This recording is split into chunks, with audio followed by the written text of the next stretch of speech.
Welcome to this week's episode of The Second Scoop. I'm Cheng here to give you this week's big gun news. While I'm on vacation here in Cape Town, South Africa, right behind me is the world-famous Table Mountain.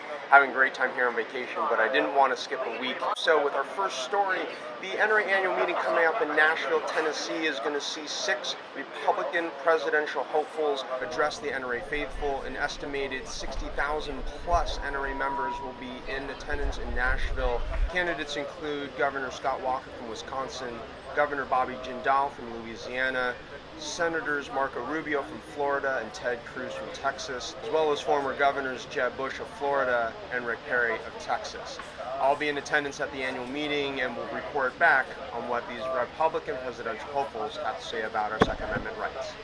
In our next story, Kroger's CFO went on to CNBC's Squawk Box show on March 25th, addressing the recent Moms Demand Action demand to disarm customers in their stores. Kroger's CFO had this to say about the Moms Demand Action request. They were opposed to the fact that our policy is to adhere to the local gun laws, and if the local gun laws are to allow open carry, we'll certainly allow customers to do that based on what the local laws are. We don't believe it's up to us to legislate what the gun control laws should be, and it's up to the local legislators to decide to do that. So we follow local laws. We ask our customers to be respectful of the other people they're shopping with, and we really haven't had any issues inside of our stores as a result of that. Moms Demand Action has approached other chains like Kroger to change their open carry and concealed carry policies. Many chains have rejected Moms Demand Action's request, but a few stores have also capitulated. This is a continual controversy and conversation, so we'll see how Moms Demand Action's approach here continues to unfold.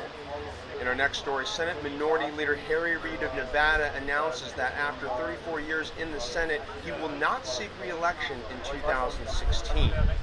Currently the top Democrat on the Senate side, he has anointed and endorsed the number 3 Senate Democrat, Chuck Schumer of New York. He has an anti-gun legislative record, and so unfortunately we're probably not going to see any gains in the Senate side of things. 2016, we'll see what happens with control of the Senate. My prediction here is that with Chuck Schumer potentially taking over leadership of the Senate for the Democrats, that we're not going to see any pro-gun legislation come in 2016, and we'll just have to wait and see what happens.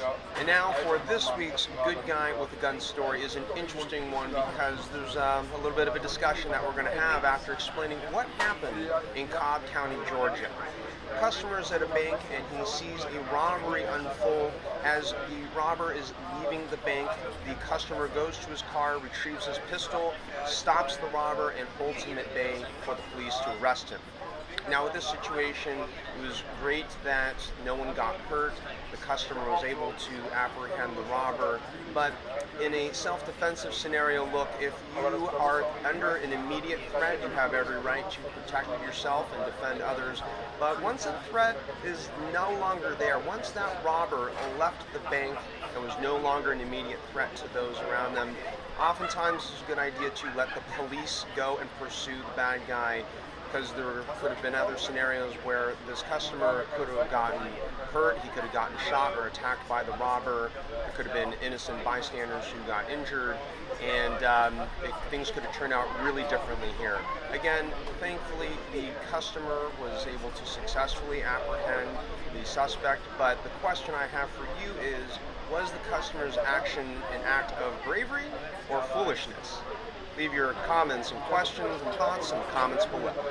Finally, our video of the week brings us to National Geographic, where they have a great TV show where they pose the question, can water balloons stop a 44 Magnum bullet? They load up a 44 Magnum revolver similar to the one used by Dirty Harry.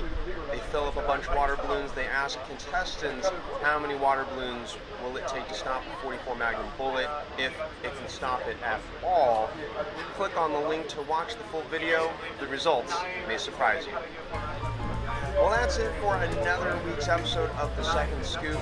From Cape Town, South Africa, I'm Cheng, and as always, thanks for watching.